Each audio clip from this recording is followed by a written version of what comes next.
Okay, let's see if you guys can tell the difference between an $800 YouTube setup and an $8,000 YouTube setup. Now we see this first video of me just sitting side by side. Can you tell which one's the 800 and which one's the 8,000? The rain in Spain falls mainly on the plane. The rain in Spain falls mainly on the plane.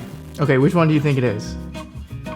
Well, the one on the right side was the $8,000 setup, and the one on the left side was the $800 setup. Now, the biggest giveaway, I think, was the audio. Okay, so let's dive into everything that makes these two versions different. Disclaimer here, I'm not a professional videographer. I'm not a professional photographer. I'm actually a medical student, a second-year medical student in Philadelphia. My name is Zach. So I don't know the for sure right answer here. The only thing I know is the equipment I'm working with and the comparison that I can see personally between the two setups. For each setup, I'll be doing the review of that setup from the actual camera and setup that I'm reviewing. So for example, this one thing that you're seeing right now, this is the fancier setup, but when we jump to this camera right here, this will be the $800 setup. Let's jump into the $800 setup. So first things first, let's get to that $800 setup. But this audio quality here is not going to cut it. So you know the audio quality from this setup is not good, and this is just from my camera's on-set audio.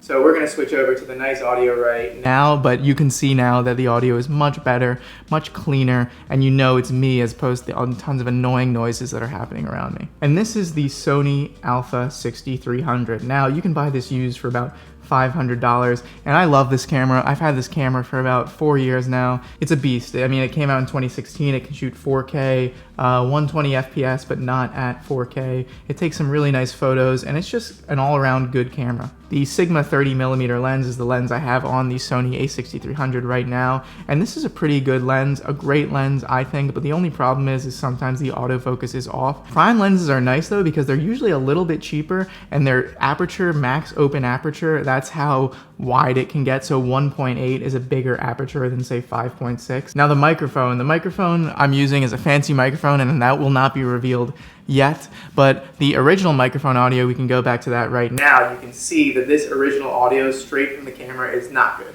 It's not going to cut it. What piece of audio equipment I would get, which I have, but I'm not using right now, is a $39 lavalier microphone, and the audio quality is pretty good. The only problem with it is it picks up a lot of extra sound around the room, but it's pretty good for what you're gonna get at $39. Probably your best bang for your buck microphone at $39.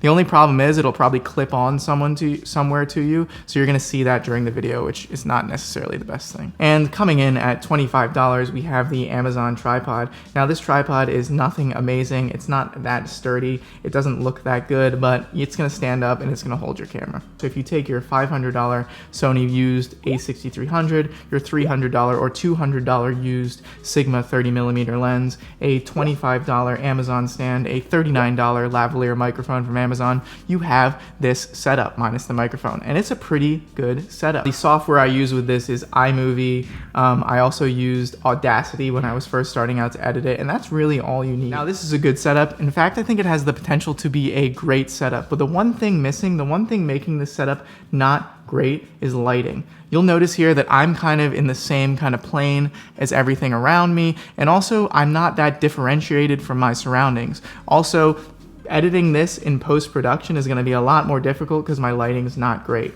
So if I turn on a really nice light here, see that? Now let's turn it off and on. The difference, having a good light, is huge. It's a huge difference. You can see now that I'm a little bit more separated from my surroundings. The camera's having an easier time here, and in post-production I'll be able to edit around with maybe the colors or some of the lighting a lot better than what I was before. So if I had this setup minus the lighting, the first thing I would buy, the biggest change I would do, is buy a lighting setup. Now the lighting setup I have right here is about $250, and this is the newer SL60 watt video light, newer 28-inch softbox, and the newer Pro stand. No, I am not sponsored by them. I wish I was sponsored by them, but I find they have the highest quality to price ratio. But again, the biggest thing making this setup not worth it is, one, without the lighting, it's just not great. And two, when we switch back to camera audio like right now, the audio just isn't good enough. Having this audio from this camera is going to make people click off. In fact, that's why I'm switching back to the good audio right now, because I don't want people to click off this video because the sound from this right now is so bad. If I had only $800, I would invest in this setup and then buy lighting as soon as possible. The difference here with this light is amazing. Now this is a nice setup. Look at the background behind me. It's a little bit blurred. The audio, of course, is on point, and the image of me against this couch is just much nicer than the previous video. So what's the camera? What's the lens? What's the microphone? And what are the other things that go into this $8,000 setup? Well, the first thing is, of course, the camera. Now the camera here is the Sony a7S III. Why did I buy this camera? Well, the rotating screen is really nice. It has a touch screen, which is great for focusing. I wanted a full frame camera. The eye autofocus is on point. The autofocus in general is amazing. You can shoot 120 frames per second at 4K, which makes you able to shoot some really nice slow-mo shots. And it's got 10-bit internal recording with 4:2:2. What does that mean? Well, that just means that I can play with the colors a little bit more in editing and make things look nicer. What is the lens? What is the lens I have on this? Well, this is the Sony FE85mm. Now this is a really nice lens for the price. It comes in at $600, which is actually cheap, I think, for full frame lenses. And again, when you want to go cheap with a lens, I think it's better to get a prime lens just because you'll get a better aperture and usually a better sharpness with these cheaper prime lenses. If you want to go for a zoom lens, which I completely understand, zoom lenses come in handy in different situations, you're going to have to spend a lot more money to get that same aperture. Now audio, we're finally on the audio. Isn't this nice audio? This is nice audio, right? And this is because this is a $600 microphone, and this was one of my first investments that I made when I was starting this YouTube channel. In fact, in my previous videos on when I first was using the a6300 over here, I was using this microphone because I know how annoying bad audio on a video is. I wanted to make sure that I didn't have bad audio. This is the Audio-Technica 405 3B hypercardioid condenser microphone. Oh yeah, that echo from that other camera, completely gone. You're hearing mostly just the voice coming out of my mouth, and that's because you have this really nice microphone, and it's just right above me here. See, if I bring it down here, you can see we got the microphone. Some other quick things that you need to have if you have this microphone is you need to have an audio interface. So I have the Focusrite Scarlett 2i2 3rd generation. I have a Pile heavy-duty microphone stand and some XLR cables. But this, again, with the lighting, I think are the two biggest improvements you can make on your videos. If you get good lighting and good audio, you could shoot a really good video with your iPhone. I mean, a really good video. The next thing on this setup is better lighting.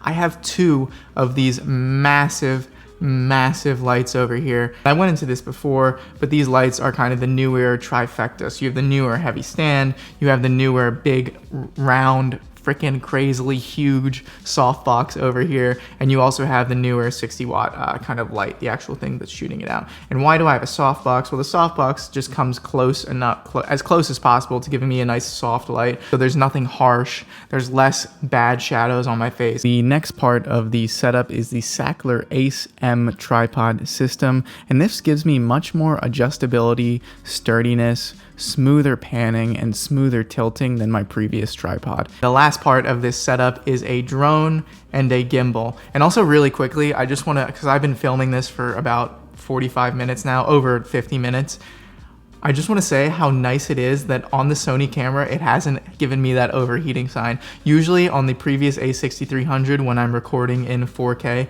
I would get about 25 minutes into shooting a video, I would get overheating, camera shutting down, and I'd be like, but yeah, I'm recording, this is I think like minute 50 of this recording, and no overheating, everything looks fine there, and it's so nice. But yeah, sorry, back to drones and gimbal. Drones and gimbal. Now, why do I need a drone and a gimbal for YouTube? Well, I don't need a drone and gimbal for YouTube, but the gimbal is also cool. I'm only just getting used to it, but it's really nice because I can do some running shots and take some movement shots, and there's no shake.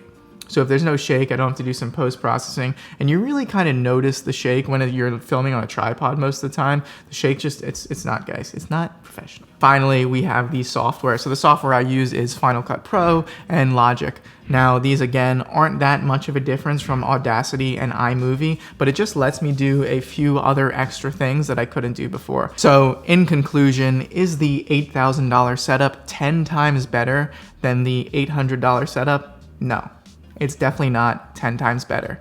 The $800 setup is good, but it can be great with two fixes. The two first fixes I would do is the lighting and the audio. If you throw good audio and good lighting into that $800 setup, it comes a lot closer to being a more professional setup. The $8,000 setup is better though, and I hope it's better. I mean, it's another $7,200 versus the $800 setup, and this is the setup I'll be using in my future YouTube videos. However, all in all, I really wish I started making YouTube videos earlier.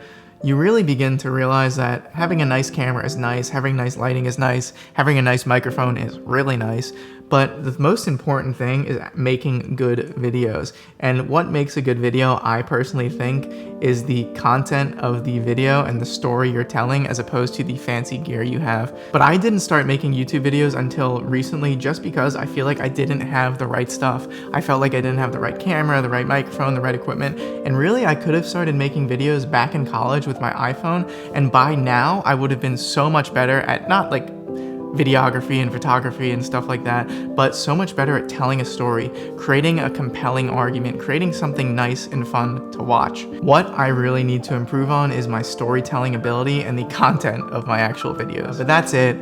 Thank you so much for watching, and I will see you in the next one.